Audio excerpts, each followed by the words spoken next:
Welcome to Spam Filter for Your Brain. Bite-sized ponderings on how our thoughts influence our behaviour and our lives. And because we're all connected, how our thoughts impact the world. I'm here to help people reconnect with their bodies and declutter their brains. And I don't believe that we should just magically know how our emotions and our thoughts impact our lives if no one ever teaches us. So let's learn this stuff together. I've been noticing a lot lately how we define ourselves by how much we do. And alongside this, I've also been noticing how much we define ourselves by how much we have done. All of those things that stacked up like a little achievement pile of medals, of our achievements equate to our value and our worth, and they form our identity. And I've been trying to challenge this a little bit in myself, and I wanted to pose you the same prospect so you can see if it is useful for you to play around with as well.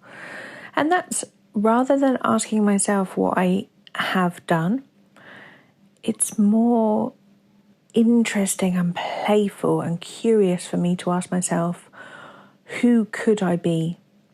What could be possible for me? I'm really aware of the stuff that I've done. I'm really aware of choices that I've made to get me to particular places. I'm really aware of things along the way that have felt like obstacles that I've had to slalom around.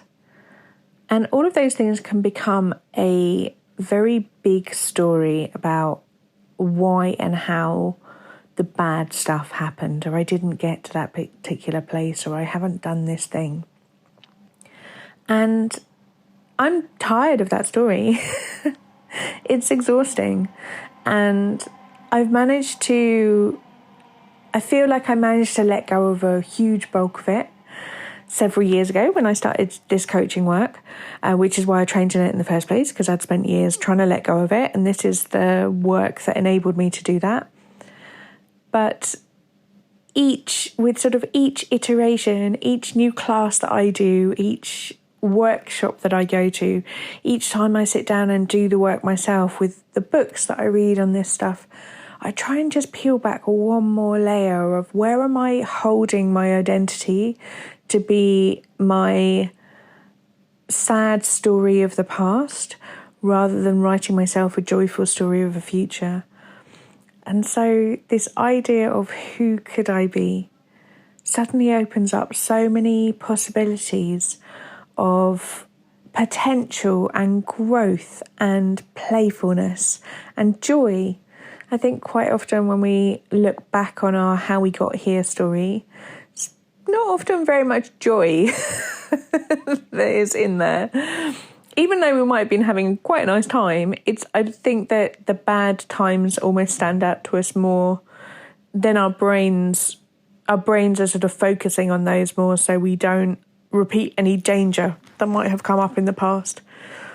And I don't want to be scanning my future for danger. What I want to be doing is making sure that I'm not already exhausted by the time that any danger might arrive in my life. I want to be trying to fill my life with as much joy and curiosity and playfulness as I can, so that when those obstacles and the difficulties do arise, then I'm really well resourced and